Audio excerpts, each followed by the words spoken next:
Welcome to Leicester. Wow, who'd have thought? A few months ago when I was first asked to do this, and I said, yeah, what an idiot I was. It's just a logistical nightmare, as you've probably already seen, but I'm absolutely thrilled you're here. And it's my pleasure and honour to welcome you all here today. And my big idea, I guess, my talk, is about how I think by working together, the community and the prisons can support each other for mutual benefit.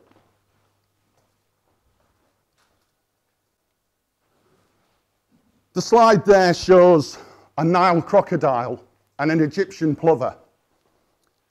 And I imagine every one of us has an element of pride in the bravery of the plover as it moves in and out of the jaws of the crocodile. And I dare say some of us have an element of prejudice when we think, yeah, that's okay, but I bet the crocodile eats it in the end. But of course, the reality is very different. The two share a symbiotic relationship in which the crocodile gets its teeth cleaned of rotting and decaying flesh, which might otherwise cause infection, and the plover gets a meal of rotting and decaying flesh. I think you kind of know what I mean. Some of you are going to be looking at that and thinking, Phil's been really clever there, because that's a really good analogy of the prison and the community. And some of you will no doubt be thinking that the crocodile represents the prison. I could argue very cogently that actually I think the prison is represented by the plover. But of course, in a symbiotic relationship, it's irrelevant which side is which, because both parties win. One of my favourite films is A Beautiful Mind, starring Russell Crowe as the brilliant yet incredibly troubled economist John Nash. In the scene depicted on the screen, John and his colleagues are in a bar when in walk a group of ladies, one of whom is perceived to be more attractive than the others. John's colleagues immediately begin to strategise on how best they can approach this lady to get a date.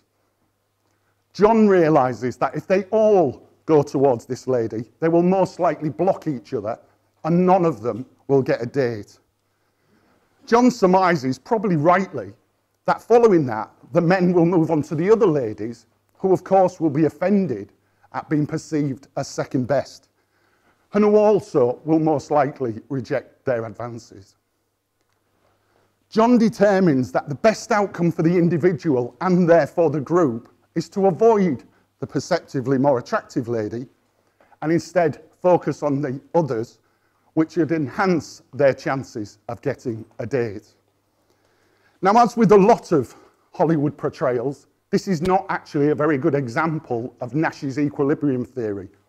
But if it's good enough for Hollywood, it's certainly good enough for me, and shows again how by collaborative working, both sides can get benefits. This picture was taken by one of my incredibly talented prison officers and shows the prison looking out towards the turrets, or the castle, as they are sometimes known. The castle is a cultural landmark in the city, and some 20 metres beyond that is a very busy main road, which takes thousands of people in and out of the city centre each day. I've no doubt some people look at the turrets on the wall and wonder what goes on inside there, whereas others probably don't give it a second glance.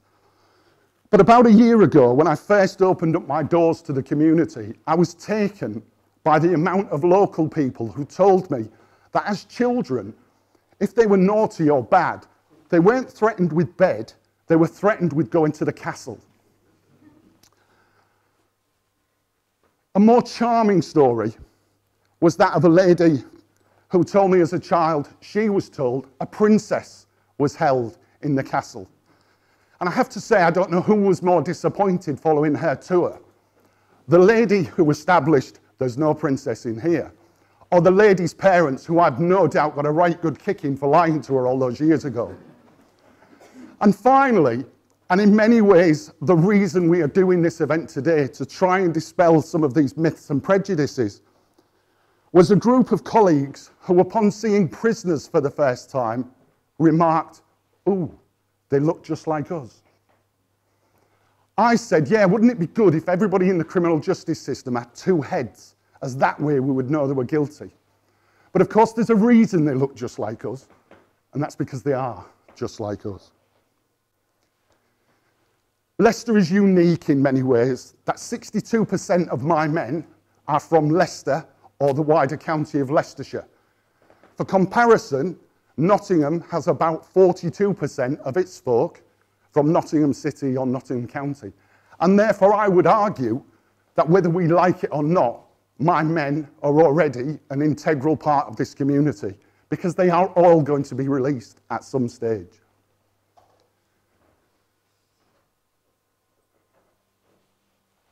Prison is tough. Don't let anybody tell you otherwise.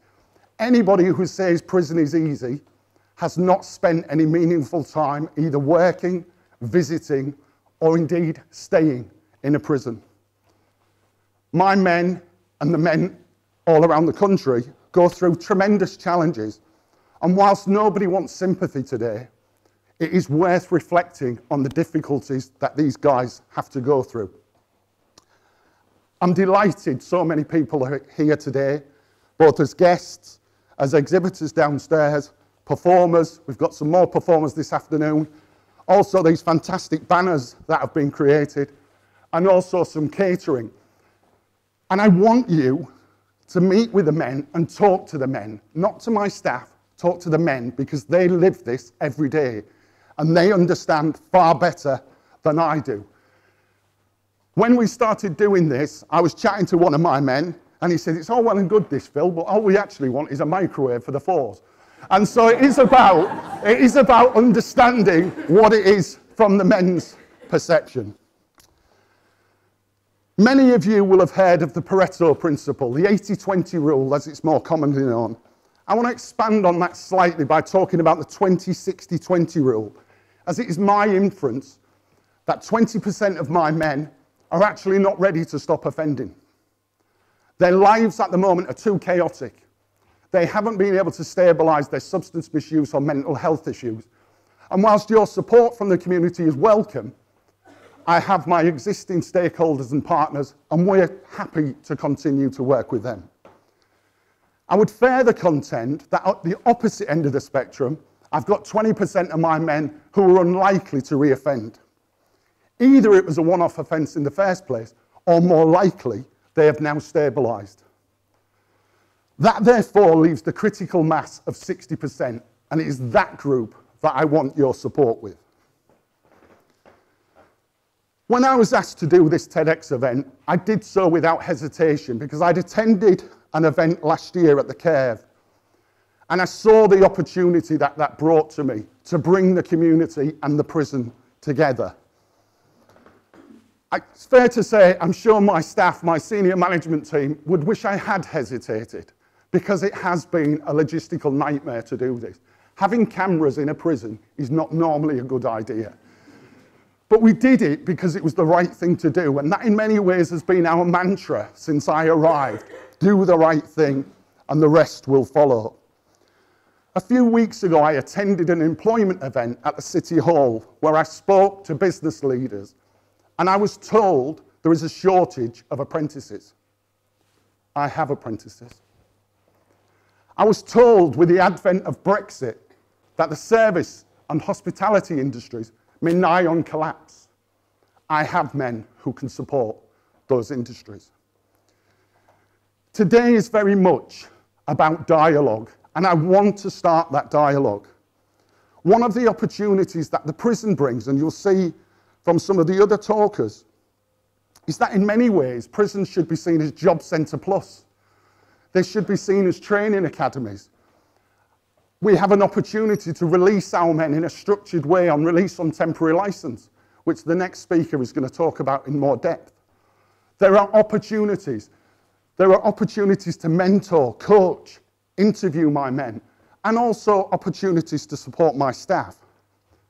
Similarly, this is a pretty good event for you guys to come in and hold your breakfast meetings or your senior management team meeting, and you are very, very welcome.